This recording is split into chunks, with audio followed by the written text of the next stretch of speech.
جامعہ ابوالحسن للبنات نوادہ پھولپور اعظم گڑھ میں دارالعلوم ندوۃ العلماء لکھنؤ یو پی کے وفد کا دورہ 28 جنوری کو جامعہ ابوالحسن للبنات نوادہ پھولپور اعظم گڑھ میں ندوۃ العلماء کے علماء کرام نے دورہ کیا۔ ناظم جامعہ حافظ سبیع الحسن صاحب اور دیگر ذمہ داران جامعہ نے وفد کا پرتپا خیر مقدم کیا۔ واضح رہے کہ دارالعلوم ندوۃ العلماء کے وفود کا یہ زرعی سلسلہ دراصل ناظم ندوۃ العلماء حضرت مولانا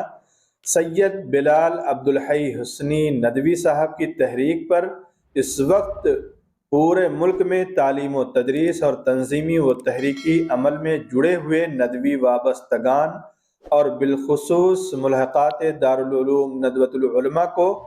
وقت کے تعلیمی و تربیتی تقاضوں پر متحرک رکھنے کے سمت میں فعال و سرگرم عمل ہے۔ وفد نے جامعہ کا تفصیلی جائزہ لیا اور اپنے خیالات کا اظہار کرتے ہوئے کہا کہ جامعہ اپنی کم عمری کے باوجود اور علاقائیت کے تناظر میں اپنی طالبات کے لیے نہایت منظم اور مستحکم نظام العمل فراہم کیے ہوئے ہیں۔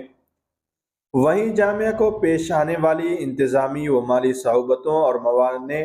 کے سامنے ڈٹے رہنے کی بھی تلقین کی اور ان جیسی دشواریوں کو جامعہ کی کامیابی و کامرانی کا اولین زینہ قرار دیا۔ آپ کو بتا دیں کہ وفد میں مولانا محمد کوثر ندوی صاحب، مولانا محمد مستقیم ندوی صاحب، مولانا ابو بکر صدیق بھٹکلی ندوی صاحب، مولانا عبدالودود ندوی صاحب جیسے نامور اساتذہ و ماسٹر نیاز احمد تشریف فرما تھے۔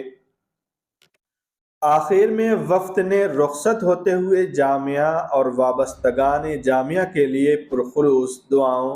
سے نوازا۔